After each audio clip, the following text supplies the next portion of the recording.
பண்ணிட்டு ஜி சொல்லுங்க G. Just இப்போ பாத்தீங்கன்னா ஸ்டேரிங் வந்து ஆமா ஈவன் ஓகே பாருங்க ஸ்டேரிங் வந்து ஸ்டடி பண்ணிட்டேன் இப்போ மேல கீழே ரீடிங் பாத்தீங்கன்னா வீலும் ஸ்டடி பண்ணிட்டு இருக்கேன் இப்போ ஓகே அதுவும் ஸ்டடி பண்ணிடுறேன். அல்ல 16 பின் டிஎல்சி கனெக்டர் போங்க 16 பின் டிஎல்சி கனெக்டர் போங்க அது போறேன் இதுல ஆட்டோமேட்டிக் ஆட்டோமேட்டிக்லி ஓகே கொடுங்க. L3 போர்ட் எல்லாம் போனா டைரக்டா system select steering angle sensor EPS எங்க இருக்கு பாருங்க. மோட்டார் ட்ரிவன் பவர் ஸ்டேரிங் இருக்கு பாருங்க. அதுல போங்க கொஞ்சம் சென்டரா காட்டுங்க. ட்ரிவன் பவர் ஸ்டேரிங் அதுல MDPS அதுல போங்க. இதுல போனோம்னா டைரக்டா லைவ் டேட்டால போயிடுங்க. Live data read data stream அது இல்லையே ஜி. மாடல் இன்ஃபர்மேஷன் நாலாவது போங்க ரீட் டேட்டா சிஸ்டம். அதுல பாருங்க அப்சல்யூட் ஸ்டேரிங் ஆங்கிள் ஃபர்ஸ்ட் இருக்குல்ல, அதை மட்டும் கிளிக் பண்ணுங்க. இப்போ ஓகே கொடுங்க. கீழே அந்த ரீடிங் மட்டும் ஸ்டடி பண்ணிக்கிறேன் வீல. ஒரே நிமிஷம்.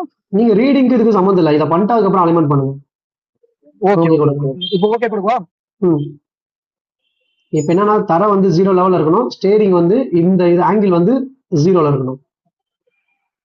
இது எங்கேயோ இருக்கே, அது -18 டிகிரில இருக்கு. ஸ்டேரிங் ஸ்ட்ரைட்டா இருக்கா? ஸ்டேரிங் ஸ்டடி லாக் பண்ணிட்டேன். சென்டரா இருக்குல? சென்டரா இருக்கு. ஓகே. அதுல 0 பண்ணுங்க.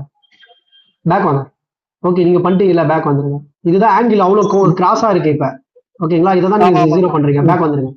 ஒரு ஸ்டெப் பேக் வாங்க. பேக் எப்படி ஜி? அதான் பேக் வந்துருவா. அதான் பேக். அதான் பேக் வாங்க. இன்னொரு ஸ்டெப் பேக் வாங்க. ஸ்பெஷல் ஃபங்க்ஷன் ஸ்பெஷல் ஃபங்க்ஷன் அதுல பாருங்க 2 இருக்கும். Steering angle sensor calibration, EPS type recognition சொல்லிட்டு. அதுல இபிஎஸ் டைப் ரெகக்னிஷன் ஃபர்ஸ்ட் போங்க.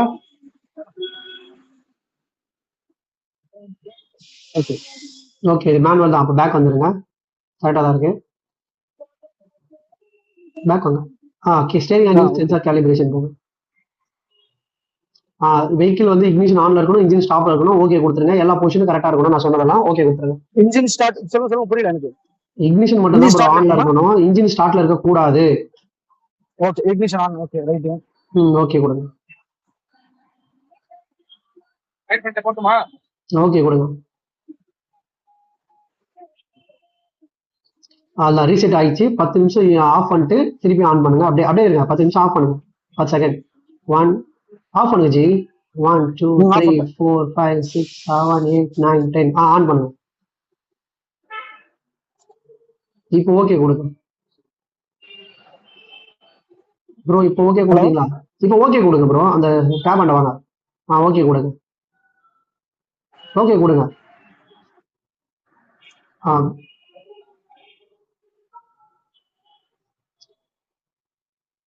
பேக் வாங்க. ஒரு ஸ்டெப் பேக் வாங்க. ரீட் டேட்டா ஸ்ட்ரீம் போங்க. இப்ப நாலாவது read data stream. Okay okay. First இதை கிளிக் பண்ணுங்க. ஓகே கொடுங்க. 0 ஜி. இப்ப கரெக்ட் ஆயிடுச்சா? உங்களுக்கு நான் வேல்யூ 0 பண்ணி கொடுத்துட்டேன்னா 0. இப்ப நீங்க அலைன்மெண்ட் பண்ணீங்கன்னா கரெக்ட் ஆயிடும். Okay done. Okay thank you. Report எப்படி எடுக்கலாம்ல? இதெல்லாம் ரிப்போர்ட் வராது ப்ரோ. இப்போ நீங்க இதை வந்து நான் ஸ்கேன் பண்ணீங்க, காலிபிரேஷன் தான பண்ணீங்க, ரிப்போர்ட் வராது. சரி இது வந்து 0 வந்து 1 0 1 0 மாதிரி காட்டுது. பிரச்சனை இல்லையா? அது பிரச்சனை இல்லை. இது 0 டிகிரி, அது 0.1 தான் காட்டுது. அது ரொம்ப பிரச்சனை கிடையாது. ரொம்ப பெருசா -18ல இருந்து நீங்க 0 பண்ணிருக்கீங்க. சரிங்களா? Okay okay okay. Okay thank you. Bye bye. Bye.